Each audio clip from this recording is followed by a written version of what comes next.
ഖത്തറിലേക്കും യുദ്ധം വ്യാപിപ്പിച്ച് Iran. ദോഹയിലെ American വ്യോമതാവളത്തിൽ missile വർഷം നടത്തിയിരിക്കുകയാണ് Iran. ഈ വാർത്തകളിലേക്കൊക്കെ എത്താം. ആദ്യം നോക്കാം പ്രധാന വാർത്തകൾ. ഖത്തറിൽ ഇറാന്റെ ആക്രമണം. ദോഹയിലെ അമേരിക്കൻ വ്യോമതാവളത്തിൽ മിസൈൽ വർഷം അപലപിച്ച് ഖത്തർ. ഇറാനിലെ ഫോർദോ ആണവ നിലയത്തിൽ ആക്രമണം നടത്തി ഇസ്രായേൽ. യുക്രൈനിൽ റഷ്യയുടെ ആക്രമണത്തിൽ 10 മരണം. വിദ്യാർത്ഥി വിസയ്ക്ക് അപേക്ഷിക്കുന്നവർ സാമൂഹ്യ മാധ്യമങ്ങളിലെ വിവരങ്ങൾ പരസ്യമാക്കണമെന്ന് ഇന്ത്യയിലെ അമേരിക്കൻ എംബസി.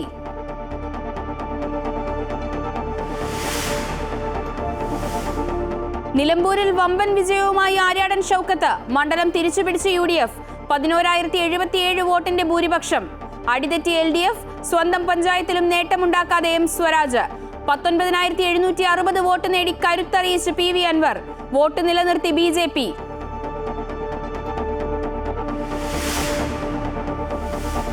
പ്രധാനമന്ത്രി നരേന്ദ്രമോദിയെ വീണ്ടും പുകഴ്ത്തി ശശി തരൂർ. മോദിയുടെ ഊർജം സമാനതകളില്ലാത്തതെന്നും ആഗോളവേദിയിൽ മോദി ഇന്ത്യയുടെ സ്വത്തെന്നും ലേഖനം. തരൂരിന്റെ ലേഖനം പങ്കുവച്ച് പ്രധാനമന്ത്രിയുടെ ഓഫീസ്.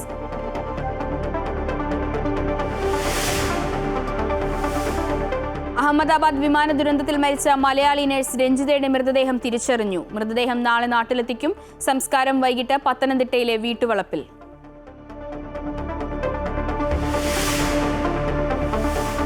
സുരക്ഷാ സംവിധാനങ്ങളില്ലാതെ കൊല്ലം ബീച്ച്. അപകടങ്ങൾ പതിവാകുമ്പോഴും ആവശ്യമായ ജീവൻ രക്ഷാ ഉപകരണങ്ങളില്ല.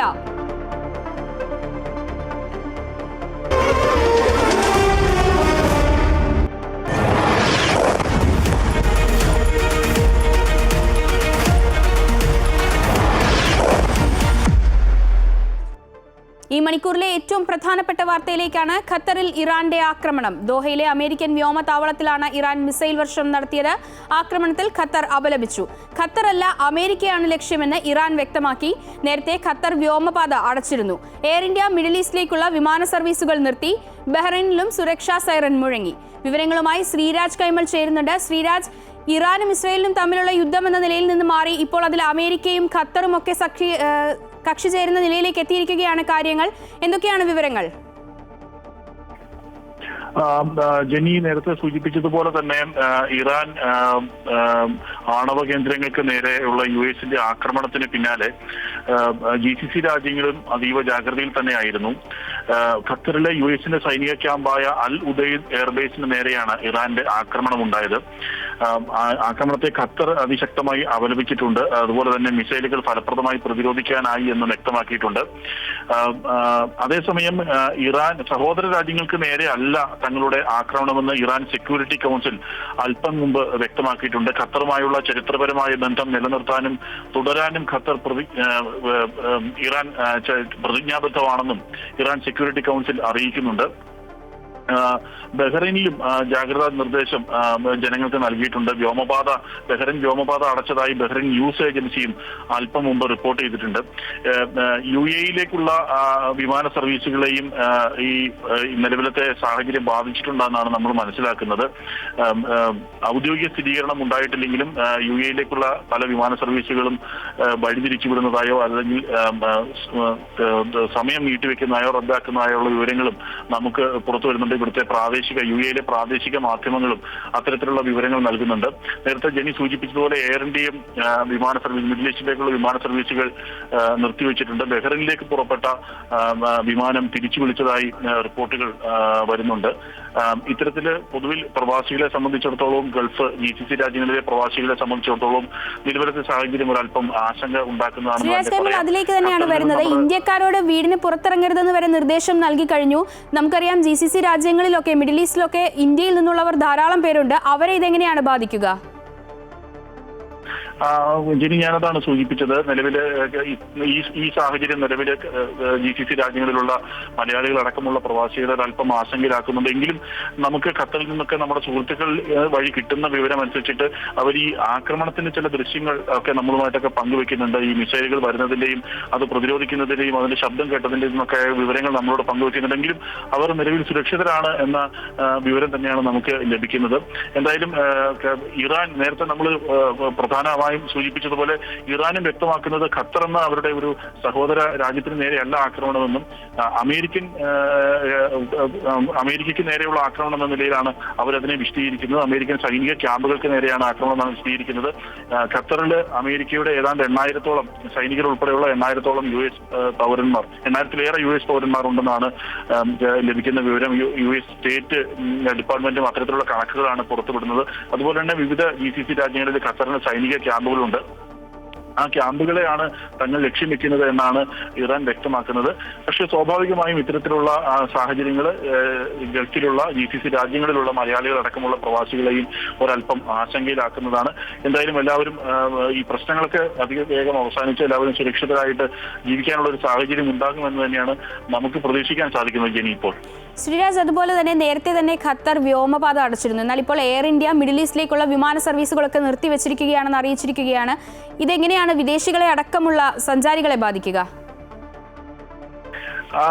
നമുക്കറിയാം, ഈ സംഘർഷം തുടങ്ങിയതിന് പിന്നാലെ തന്നെ ഈ മിഡിൽ ഈസ്റ്റിലേക്കുള്ള വ്യോമ ഗതാഗതത്തെ അത് വലിയ രീതിയിൽ ബാധിച്ചിട്ടുണ്ടായിരുന്നു. കേരളത്തിലേക്കുള്ള വിമാന സർവീസുകളെ അധികം ബാധിച്ചിട്ടില്ലെങ്കിൽ പോലും ഈ എയർ ട്രാഫിക്കിൽ ഉണ്ടാകുന്ന വ്യത്യാസം, അതായത് മിഡിൽ ഈസ്റ്റിലുള്ള എയർ ട്രാഫിക്കിൽ ഉണ്ടാകുന്ന ചേഞ്ചസ്, അത് സ്വാഭാവികമായും മലയാളികളടക്കമുള്ള പ്രവാസികളുടെ യാത്രയെയും ബാധിച്ചിട്ടുണ്ട്. ജെനി, നമുക്ക് അറിയുന്നത് പോലെ തന്നെ നിലവിൽ ഗൾഫ് രാജ്യങ്ങൾ അവധിക്കാലത്തേക്ക് കടക്കുകയാണ്. സ്കൂൾ മധ്യവേനലിന്റെ അവധി ആരംഭിക്കാനിരിക്കുകയാണ്. നിരവധി പ്രവാസികൾ, മലയാളികൾ അടക്കമുള്ള പ്രവാസികൾ സ്വന്തം നാട്ടിലേക്ക് മടങ്ങുന്ന ഒരു സമയം കൂടിയാണിത്. ഈ സമയത്തുണ്ടായ ഇത്തരത്തിലുള്ള ഒരു പ്രതിസന്ധി വലിയ രീതിയിൽ അവരുടെ യാത്രയെയും അവരുടെ പ്ലാനുകളെയും ഒക്കെ ബാധിച്ചിട്ടുണ്ട്. ഇപ്പോൾ ഈ നിലവിലത്തെ സംഘർഷം, ഇറാൻ ഖത്തറിന്റെ US ക്യാമ്പിന് നേരെയുള്ള ഈ ആക്രമണം വന്നതോടുകൂടി തന്നെ എന്തായാലും അത് ഈ സ്ഥിതി കുറച്ചുകൂടി രൂക്ഷമാകുമെന്ന കാര്യത്തിൽ സംശയമില്ല. പക്ഷെ നേരത്തെ സൂചിപ്പിച്ചതുപോലെ ഇതൊക്കെ എത്രയും പെട്ടെന്ന് അവസാനിച്ച് സാധാരണ രീതിയിലേക്ക് മടങ്ങട്ടെ എന്ന് മാത്രമേ നമുക്കിപ്പോൾ പറയാൻ സാധിക്കൂ ജെനി. ശരി ശ്രീരാജ്. ഖത്തറിൽ ഇറാന്റെ ആക്രമണം. ദോഹയിലെ അമേരിക്കൻ വ്യോമതാവളത്തിലാണ് ഇറാൻ മിസൈൽ വർഷം നടത്തിയത്. ആക്രമണത്തിൽ ഖത്തർ അപലപിച്ചു. ഖത്തറല്ല അമേരിക്കയാണ് ലക്ഷ്യമെന്ന് ഇറാൻ വ്യക്തമാക്കി. വിവരങ്ങളാണ് ശ്രീരാജ് കൈമൾ നൽകിയത്. ഇറാന്റെ ശത്രുക്കൾക്ക് ശക്തമായ ശിക്ഷ നൽകുമെന്ന് പരമോന്നത നേതാവ് ആയത്തുള്ള അലി ഖമേനി. അമേരിക്കൻ ആക്രമണത്തിന് പിന്നാലെ ഇറാനിലെ ഫോർദോ ആണവ നിലയത്തിന് നേരെ വീണ്ടും ഇസ്രായേൽ ആക്രമണം നടത്തി. ഇറാന് എക്കാലത്തും ഓർക്കാൻ തക്കതായ പ്രഹരമാണ് അമേരിക്ക നൽകിയതെന്ന് ഡൊണാൾഡ് ട്രംപ്. ഇറാനിലെ ആണവ കേന്ദ്രങ്ങളിലെ ആക്രമണങ്ങൾക്ക് ശേഷമാണ് യുഎസിന് ആയത്തുള്ള അലി ഖമേനി ശക്തമായ മുന്നറിയിപ്പ് നൽകിയത്. ഇറാന്റെ ശത്രുക്കൾക്ക് ശക്തമായ ശിക്ഷ നൽകുമെന്ന് പരമോന്നത നേതാവ്. ഇറാനിൽ നിന്ന് ഇസ്രായേലിലേക്ക് 15 ബാലിസ്റ്റിക് മിസൈലുകൾ വിക്ഷേപിച്ചതായി സൂചന. 40 മിനിറ്റിനുള്ളിൽ 1-ലധികം തവണ മിസൈലുകൾ വിക്ഷേപിച്ചതായും ഇത് ഏറ്റവും ദൈർഘ്യമേറിയ ഇറാനിയൻ മിസൈൽ ആക്രമണങ്ങളിൽ ഒന്നാണെന്നുമാണ് വിവരം. ഫോർദോ, ഇസ്ഫഹാൻ, നദാൻസ് എന്നിവിടങ്ങളിലെ 3 ഇറാനിയൻ ആണവ കേന്ദ്രങ്ങളിലും US വൻതോതിലുള്ള വ്യോമാക്രമണമാണ് കഴിഞ്ഞ ദിവസം നടത്തിയത്. അതിനിടെ US ആക്രമണത്തിന്റെ തുടർച്ചയായി ഇറാന്റെ ഫോർദോ ആണവ കേന്ദ്രം ഇസ്രായേൽ വീണ്ടും ആക്രമിച്ചു. ഇറാനിലെ 6 വിമാനത്താവളങ്ങളിൽ ആക്രമണം നടത്തിയതായി ഇസ്രായേൽ സൈന്യവും വ്യക്തമാക്കുന്നു. പടിഞ്ഞാറൻ, കിഴക്കൻ, മധ്യഭാഗങ്ങളിലുള്ള വിമാനത്താവളങ്ങളിലാണ് ആക്രമണം നടന്നത്. ഇറാന് എക്കാലത്തും ഓർക്കാൻ തക്കതായ പ്രഹരമാണ് അമേരിക്ക നൽകിയതെന്നാണ് ഡൊണാൾഡ് ട്രംപിന്റെ പ്രതികരണം. ഭൂമിക്കടിയിൽ ആഴത്തിലാണ് നാശനഷ്ടങ്ങൾ ഉണ്ടായിരിക്കുന്നതെന്ന് ട്രംപ് വ്യക്തമാക്കി. ഇറാൻ സമാധാന ശ്രമങ്ങൾ ഉടൻ നടത്തിയില്ലെങ്കിൽ വീണ്ടും ആക്രമിക്കുമെന്ന ഭീഷണിയും ട്രംപ് നൽകിയിട്ടുണ്ട്. സമാധാനത്തിലേക്ക് എത്താൻ ഇറാൻ തയ്യാറാകാത്ത പക്ഷം മറ്റ് കേന്ദ്രങ്ങൾ കൂടി ആക്രമിക്കപ്പെടുമെന്നും ട്രംപ് ഇറാന് മുന്നറിയിപ്പ് നൽകി. അതിനിടെ ഇറാൻ വിദേശകാര്യമന്ത്രി റഷ്യൻ പ്രസിഡന്റുമായി കൂടിക്കാഴ്ച നടത്തി. News desk, Amrita news. വിവാദ നിർദ്ദേശവുമായി ഇന്ത്യയിലെ US എംബസി. US വിസയ്ക്ക് സാമൂഹ്യ മാധ്യമ അക്കൗണ്ട് പബ്ലിക് ആക്കണമെന്ന നിർദ്ദേശം. പ്രൊഫൈൽ ലോക്ക് വേണ്ട. നിയമപ്രകാരമുള്ള പരിശോധനയുടെ ഭാഗമാണ് പുതിയ നിർദ്ദേശമെന്ന് എംബസി അധികൃതർ അറിയിച്ചു. വിദ്യാർത്ഥി വിസയ്ക്കും കുടിയേറ്റമല്ലാത്ത വിസയ്ക്കും ഇത് ബാധകമാണ്.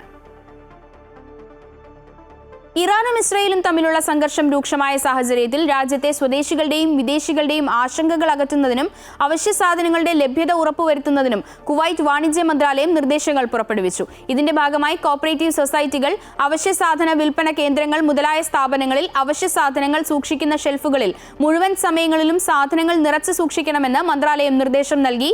രാജ്യത്ത് അവശ്യ സാധനങ്ങൾ സുലഭമായി ലഭ്യമാണെന്ന് ഉപഭോക്താക്കൾക്കിടയിൽ ആത്മവിശ്വാസം പകരുന്നതിനും അനാവശ്യമായി കൂടുതൽ അളവിൽ സാധനങ്ങൾ വാങ്ങിക്കൂട്ടുന്നത് തടയുന്നതിനും ലക്ഷ്യമാക്കിയാണ് നടപടി.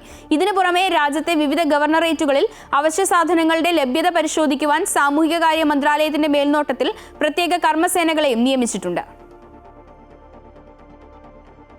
ഇറാൻ ഇസ്രായേൽ സംഘർഷ പശ്ചാത്തലത്തിൽ നിരവധി വിമാന കമ്പനികൾ തങ്ങളുടെ വ്യോമപാത മാറ്റിയതോടെ കുവൈറ്റിന് പ്രതിദിനം ഏകദേശം 22,000 ദിനാറിന്റെ വരുമാന നഷ്ടം.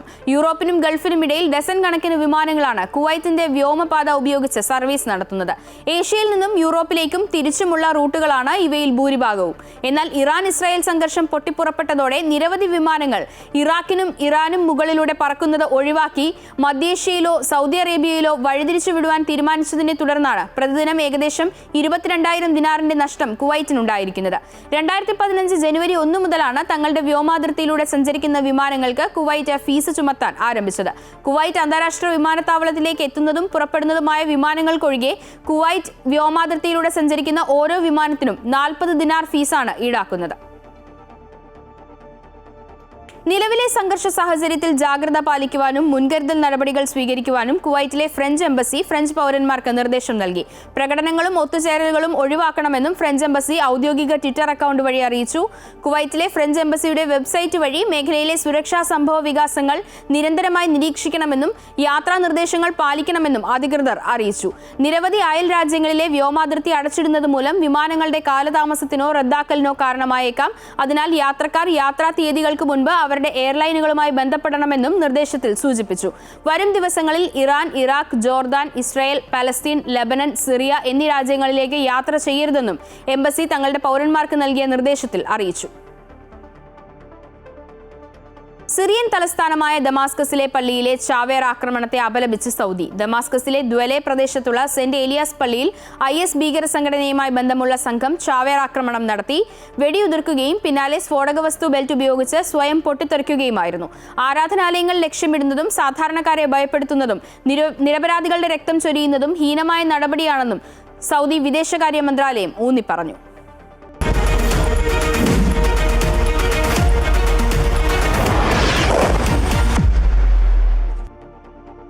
ആവേശ പോരാട്ടത്തിനൊടുവിൽ നിലമ്പൂരിൽ മിന്നും വിജയം നേടി ആര്യാടൻ ഷൗക്കത്ത്. 11,077 വോട്ടിനാണ് ആര്യാടൻ ഷൗക്കത്ത് വിജയിച്ചത്. LDF സ്ഥാനാർത്ഥി M സ്വരാജ് 2ാം സ്ഥാനത്തും PV അൻവർ 3ാം സ്ഥാനത്തുമെത്തി. NDA സ്ഥാനാർത്ഥി മോഹൻ ജോർജ് 4ാമതായി. ആരോപണ പ്രത്യാരോപണങ്ങൾ നിറഞ്ഞു നിന്ന നിലമ്പൂർ മണ്ഡലത്തിൽ CPM സ്ഥാനാർത്ഥി M സ്വരാജിനെ 11,077 വോട്ടുകൾക്ക് തോൽപ്പിച്ചാണ് നിലമ്പൂരിൽ ആര്യാടൻ ഷൗക്കത്ത് വിജയക്കൊടി പാറിച്ചത്. ആകെ പോൾ ചെയ്ത വോട്ടിൽ 77,737 വോട്ടുകളാണ് ആര്യാടൻ ഷൗക്കത്ത് സ്വന്തമാക്കിയത്. പാർട്ടി ചിഹ്നത്തിൽ M സ്വരാജിനെ നിർത്തിയിട്ടും സ്വന്തം പഞ്ചായത്തിൽ ഉൾപ്പെടെ CPM പിന്നോട്ട് പോയി. 66,667 വോട്ടുകൾ M സ്വരാജ് നേടിയപ്പോൾ CPM-ന് വേണ്ടി 2 തവണ മണ്ഡലം കൈപ്പിടിയിലൊതുക്കിയ PV അൻവർ 19,760 വോട്ടുകൾ സ്വന്തമാക്കി. അൻവറിന്റെ വോട്ടുകൾ തന്നെയാണ് UDF-ന്റെ വിജയത്തിൽ നിർണായകമായത്. 8,648 വോട്ടുകളാണ് 4ാമതെത്തിയ NDA സ്ഥാനാർത്ഥി മോഹൻ ജോർജ് നേടിയത്. 7 പഞ്ചായത്തുകളും 1 മുനിസിപ്പാലിറ്റിയും അടങ്ങുന്ന നിലമ്പൂർ മണ്ഡലത്തിൽ കരുളായി ഒഴികെ എല്ലായിടത്തും UDF ആണ് മേൽക്കൈ നേടിയത്. വഴിക്കടവ് 1,829, മൂത്തേടം 2,067, എടക്കര 1,170, പോത്തുകൽ 307, ചുങ്കത്തറ 1,287, നിലമ്പൂർ മുനിസിപ്പാലിറ്റി 3,967, അമരമ്പലം 704 എന്നിങ്ങനെയാണ് UDF ലീഡ് നേടിയത്. കരുളായിൽ 118 വോട്ടിന്റെ ലീഡ് LDF സ്വന്തമാക്കി. CPM ഭരിക്കുന്ന പോത്തുകല്ലും അമരമ്പലവും നിലമ്പൂർ മുനിസിപ്പാലിറ്റിയും UDF-നൊപ്പമാണ് നിലകൊണ്ടത്. UDF ഭരണത്തിലുള്ള കരുളായി LDF സ്വന്തമാക്കിയത് വലിയ ചർച്ചയായിട്ടുണ്ട്. 19 റൗണ്ട് വോട്ടെണ്ണിയപ്പോൾ 9, 16, 18 റൗണ്ടുകളിൽ മാത്രമാണ് സ്വരാജ് ലീഡ് ചെയ്തത്. ജമാഅത്തെ ഇസ്ലാമി സഹകരണവും മലപ്പുറം പരാമർശവും ഒക്കെയാണ് നിലമ്പൂരിൽ നിറഞ്ഞു നിന്നത്. സർക്കാർ വിരുദ്ധ വികാരം ഏഷ്യയിലെന്ന് LDF ആവർത്തിക്കുന്നുണ്ടെങ്കിലും പഞ്ചായത്തുകളിലുണ്ടായ പിന്നോട്ട് പോക്ക് സർക്കാരിന്റെ നിലപാടുകൾക്കേറ്റ തിരിച്ചടിയായി തന്നെ കണക്കാക്കണം. അമൃത ന്യൂസ്, നിലമ്പൂർ. പിണറായി വിജയനെയും LDF സർക്കാരിനെയും മറികടക്കാൻ നിലമ്പൂരിൽ ഏറ്റവും നല്ല ആയുധം ആര്യാടൻ ഷൗക്കത്ത് തന്നെയായിരുന്നു. അതറിഞ്ഞാണ് ഒരു തവണ തോറ്റ ആര്യാടൻ ഷൗക്കത്തിനെ വീണ്ടും UDF മണ്ഡലത്തിൽ സ്ഥാനാർത്ഥിയാക്കിയത്. നിലമ്പൂരിലെ വിജയം വിവാദങ്ങളെ വൈകാരികമായി സമീപിക്കാത്ത ഷൗക്കത്തിന്റെ നേട്ടമാണ്.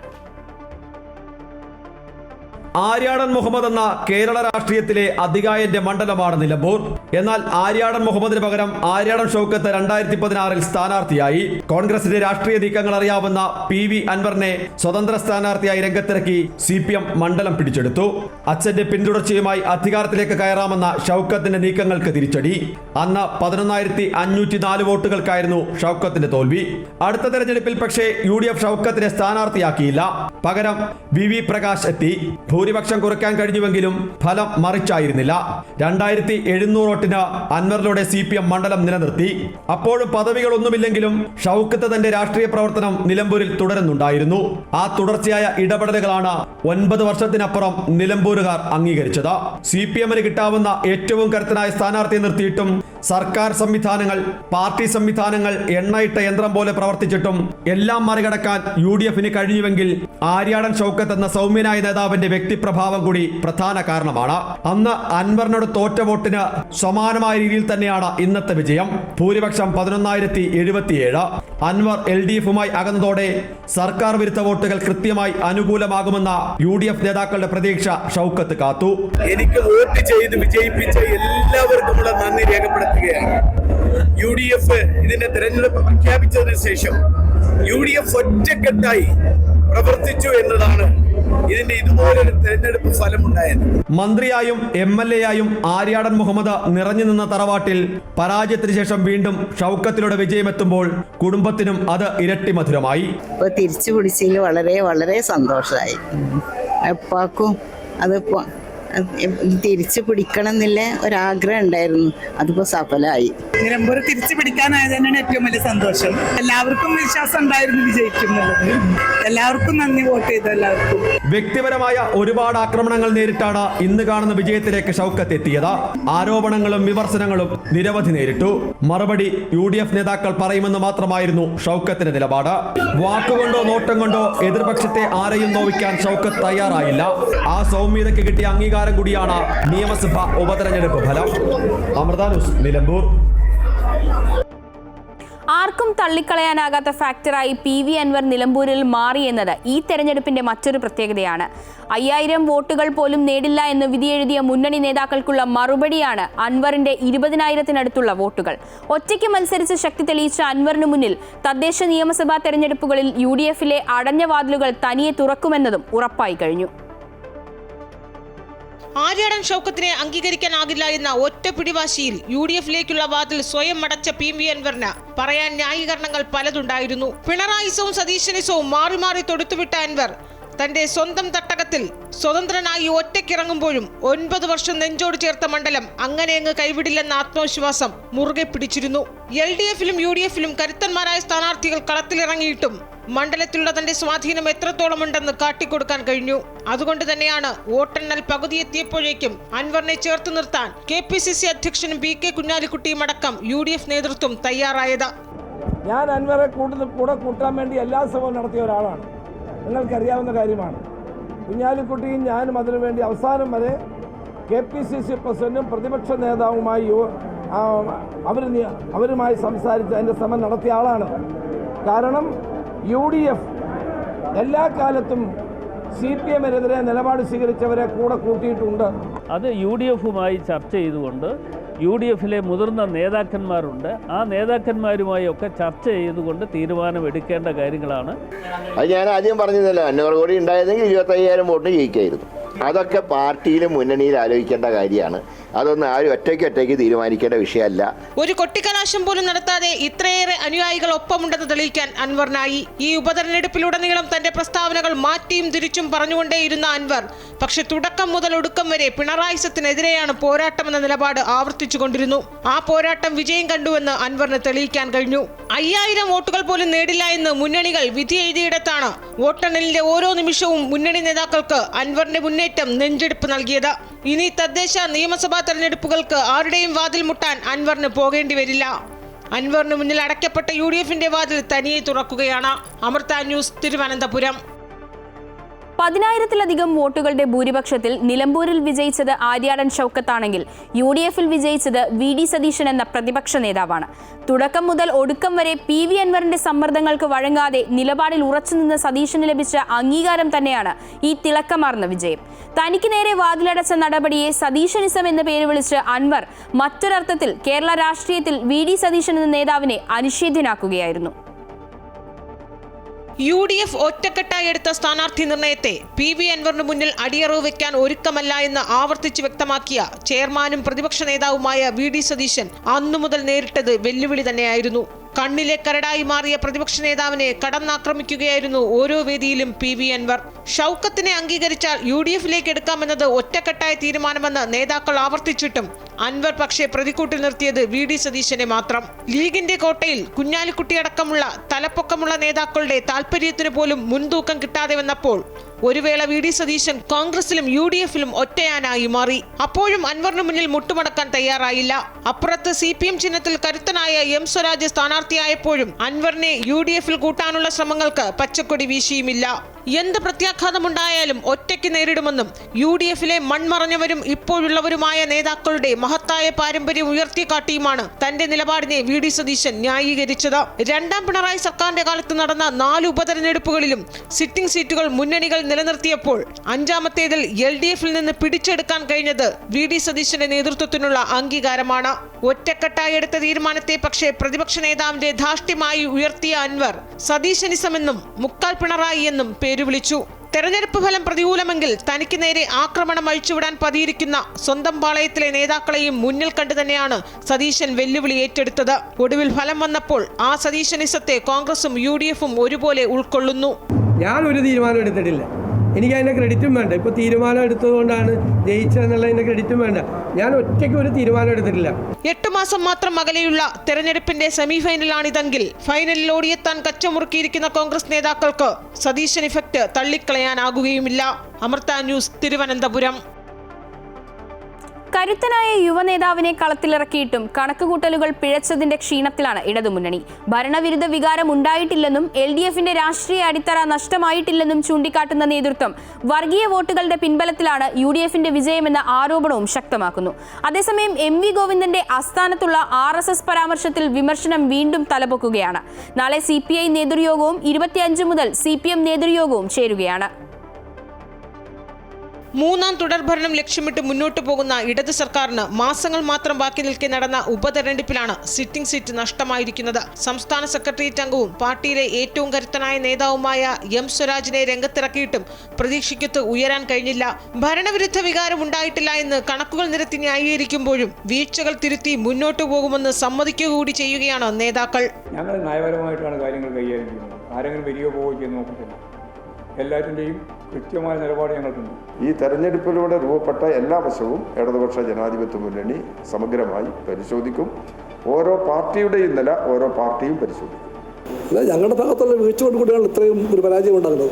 ജനകീയ വിഷയങ്ങൾ വലിയ രീതിയിൽ ചർച്ച ചെയ്യാതെ പോയ തെരഞ്ഞെടുപ്പിൽ വിവാദങ്ങളാണ് ഏറ്റവും അധികം ഇടം നേടിയത്. മുഖ്യമന്ത്രിയുടെ മലപ്പുറം പരാമർശം മുതൽ ഏറ്റവും ഒടുവിൽ പാർട്ടി സെക്രട്ടറിയുടെ RSS സഹകരണമെന്ന പ്രസ്താവനയും UDF ആയുധമാക്കിയിരുന്നു. ജമാഅത്തെ ബന്ധം ഉയർത്തിക്കാട്ടി UDFിനെ തിരിച്ചടിക്കാൻ ശ്രമിച്ച ഇടതുമുന്നണിക്ക് പക്ഷേ MV ഗോവിന്ദന്റെ പരാമർശത്തിൽ അടിപതറിയിരുന്നു. M സ്വരാജ് തോൽവി ഏറ്റുവാങ്ങിയതിന് തൊട്ടു പിന്നാലെയാണ് സൈബർ ഗ്രൂപ്പുകളിൽ പാർട്ടി സെക്രട്ടറിക്കെതിരെ വിമർശനമുയർന്നത്. നാളെ മുതൽ CPMന്റെയും CPIയുടെയും നേതൃയോഗങ്ങൾക്ക് തുടക്കമാകുന്നു. CPI സംസ്ഥാന നിർവാഹക സമിതി നാളെ ചേരുമ്പോൾ നിലമ്പൂരിലെ തോൽവി ചർച്ചയാകും. 25 മുതൽ CPMന്റെ സംസ്ഥാന സെക്രട്ടേറിയറ്റും തുടർന്നുള്ള 2 ദിവസം സംസ്ഥാന സമിതിയും ചേരും. തെരഞ്ഞെടുപ്പ് തോൽവിയും വീഴ്ചയും തന്നെയാകും പ്രധാനമായും ചർച്ചയാകുക. അമൃത ന്യൂസ്, തിരുവനന്തപുരം. ദുബായ് നഗരത്തിലെ പ്രധാന മെട്രോ സ്റ്റേഷനായ ബുർജ് ഖലീഫ സ്റ്റേഷൻ നവീകരിക്കുന്നു. പ്രതിദിനം 2,20,000 യാത്രക്കാരെ സ്വീകരിക്കാൻ സാധിക്കും വിധമാണ് മെട്രോ സ്റ്റേഷൻ വിപുലീകരിക്കുക. ഭാവിയുടെ ആവശ്യങ്ങൾ കൂടി കണ്ടറിഞ്ഞുള്ള വികസന പ്രവർത്തനമാണ് നടത്തുന്നതെന്ന് Dubai roads and transport authority അറിയിച്ചു. ദുബായ് നഗരത്തിലെ ഏറ്റവും തിരക്കേറിയ മെട്രോ സ്റ്റേഷനുകളിൽ ഒന്നാണ് ബുർജ് ഖലീഫ സ്റ്റേഷൻ. ലോകത്തിലെ ഏറ്റവും ഉയരം കൂടിയ നിർമ്മിതിയായ ബുർജ് ഖലീഫ സന്ദർശിക്കാനും ലോകോത്തര ഷോപ്പിംഗ് കേന്ദ്രമായ ദുബായ് മാളിലേക്കുമായി പ്രതിദിനം ആയിരക്കണക്കിന് ആളുകളാണ് ബുർജ് ഖലീഫ മെട്രോ സ്റ്റേഷനിൽ എത്തുന്നത്. ബുർജ് ഖലീഫയിൽ നടക്കുന്ന പുതുവത്സര രാത്രിയിലെ കരിമരുന്ന് കലാപ്രകടനം ലോകപ്രശസ്തമാണ്. ലക്ഷക്കണക്കിന് ആളുകളാണ് പുതുവത്സരം ഉൾപ്പെടെയുള്ള ആഘോഷ ദിനങ്ങളിൽ ബുർജ് ഖലീഫ ഉൾപ്പെടെയുള്ള ഡൗൺ ടൗണിൽ എത്തുന്നത്. ഓരോ വർഷവും വർദ്ധിച്ചു വരുന്ന യാത്രക്കാരുടെ എണ്ണവും ഭാവിയിലേക്കുള്ള ആവശ്യങ്ങളും പരിഗണിച്ചാണ് ബുർജ് ഖലീഫ മെട്രോ സ്റ്റേഷൻ നവീകരിക്കാൻ ദുബായ് RTA തീരുമാനിച്ചത്. 8500 സ്ക്വയർ മീറ്റർ വലിപ്പത്തിലാണ് സ്റ്റേഷൻ പുതുക്കി പണിയുക. നിലവിൽ 6700 സ്ക്വയർ മീറ്ററാണ് ആകെ വിസ്തൃതി. ഇതോടെ മണിക്കൂറിൽ 12320 യാത്രക്കാരെ സ്വീകരിക്കാൻ സാധിക്കും. വിസ്തൃതമായ പ്ലാറ്റ്ഫോം ഏരിയ, കൂടുതൽ എസ്കലേറ്റർ, എലിവേറ്റർ സൗകര്യങ്ങൾ, യാത്രക്കാർക്ക് പ്രവേശിക്കാനും പുറത്തിറങ്ങാനും പ്രത്യേക ഗേറ്റുകൾ എന്നിവ ഉൾപ്പെടെയാകും നവീകരണം. MR പ്രോപ്പർട്ടീസുമായി സഹകരിച്ചാണ് നിർമ്മാണ പ്രവർത്തനം. Amrita news, Dubai.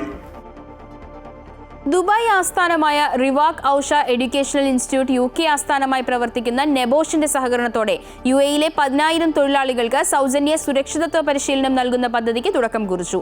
3 വർഷം കൊണ്ട് പദ്ധതി പൂർത്തിയാക്കാനാണ് ലക്ഷ്യമിടുന്നതെന്ന് റിവാക് director doctor Amina Ajmal, manager Ajmal Shamsuddin എന്നിവർ ദുബായിൽ നടത്തിയ വാർത്താ സമ്മേളനത്തിൽ അറിയിച്ചു. Knowledge and human development authority, Dubai immigration എന്നിവയുടെ പിന്തുണയോടെയാണ് പരിശീലനം നൽകുന്നത്.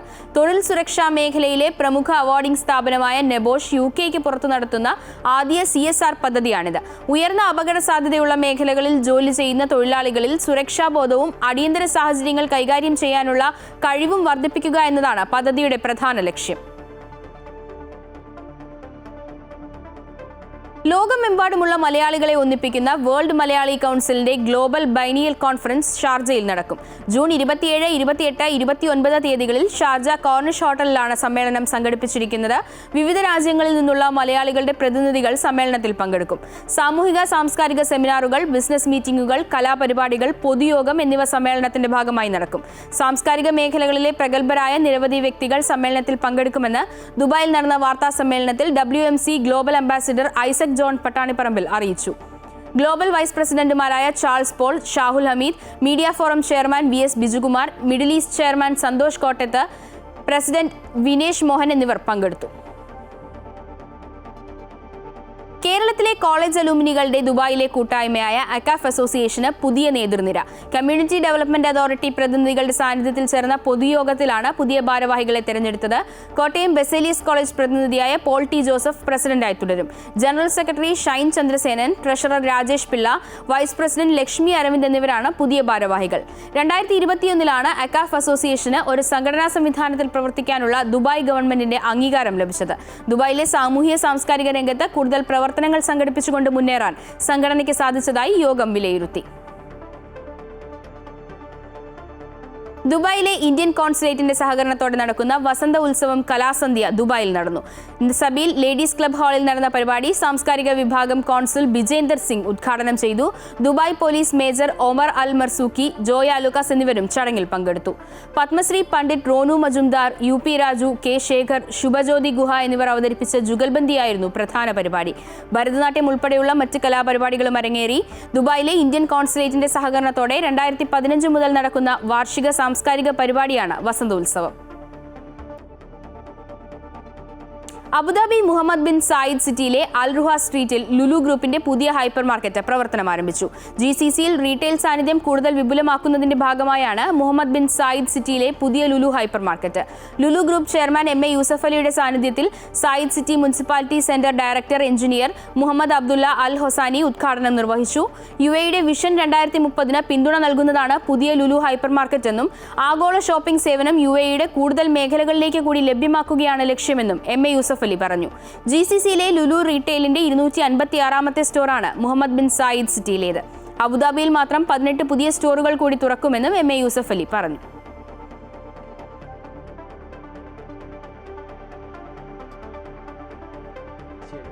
മുന്നോട്ട് പോയിക്കൊണ്ടിരിക്കുന്നത് AI ആർട്ടിഫിഷ്യൽ ഇന്റലിജൻസിനും ഡിജിറ്റലൈസേഷനും സെൽഫ് ചെക്കൗട്ട്. ഒരാൾക്ക് സാധനം മേടിച്ച് ലൈൻ നിൽക്കേണ്ട ആവശ്യമില്ല, നേരെ പോയിട്ട് സ്വന്തമായിട്ട് കാശ് കൊടുത്തിട്ട് പുറത്തു പോവാം. ജിദ്ദ KMCC സെൻട്രൽ കമ്മിറ്റി രാഷ്ട്രീയ ചരിത്ര വിശദീകരണ സമ്മേളനം സംഘടിപ്പിച്ചു. സിദ്ദിഖ് അലി രാങ്ങാട്ടൂർ, C. ഹംസ എന്നിവർ മുഖ്യപ്രഭാഷണങ്ങൾ നടത്തി. KK Hamsakutty, S. മുഹമ്മദ് തുടങ്ങിയ നിരവധി നേതാക്കൾ സംസാരിച്ചു.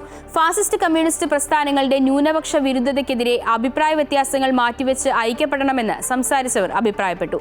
അരിമ്പ്ര അബൂബക്കർ അധ്യക്ഷത വഹിച്ച യോഗം നിസാം മമ്പാട ഉദ്ഘാടനം ചെയ്തു. VP മുസ്തഫ സ്വാഗതവും അബ്ദുൾ റഹ്മാൻ വെള്ളിമാടുകുന്ന് നന്ദിയും പറഞ്ഞു.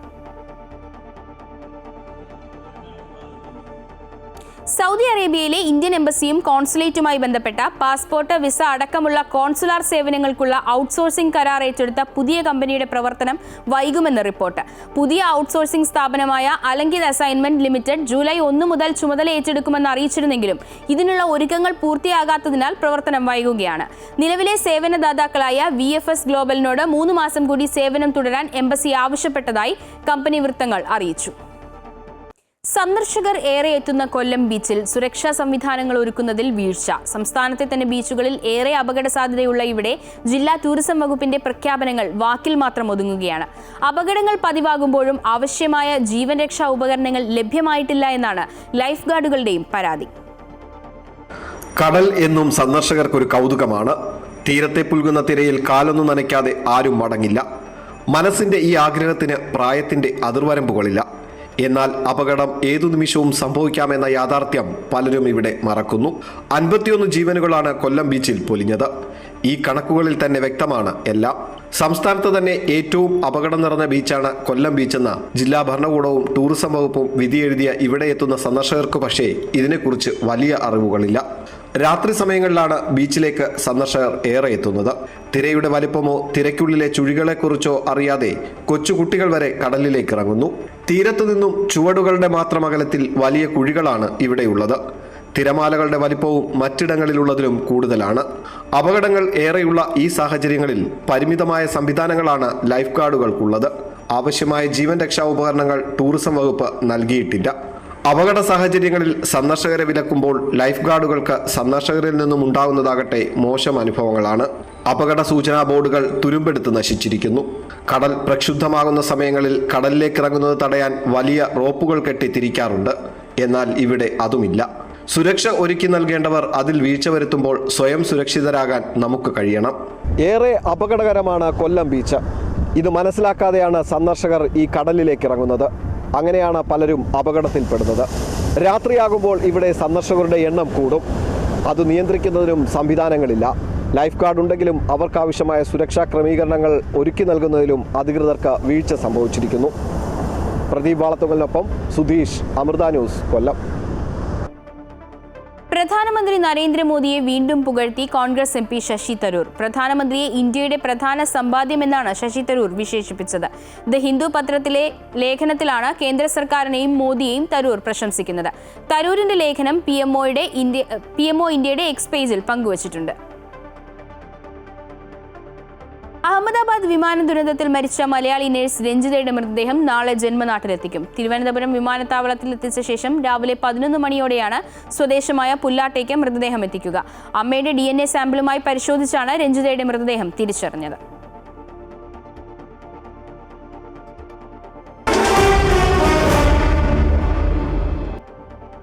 ചരിത്ര നേട്ടവുമായി Indian wicket keeper batter Rishabh Pant. ഒരു ടെസ്റ്റ് മത്സരത്തിന്റെ 2 ഇന്നിംഗ്സുകളിലും സെഞ്ചുറി നേടുന്ന ടെസ്റ്റ് ചരിത്രത്തിലെ 2ാമത്തെ വിക്കറ്റ് കീപ്പർ എന്ന നേട്ടമാണ് പന്ത് സ്വന്തമാക്കിയത്.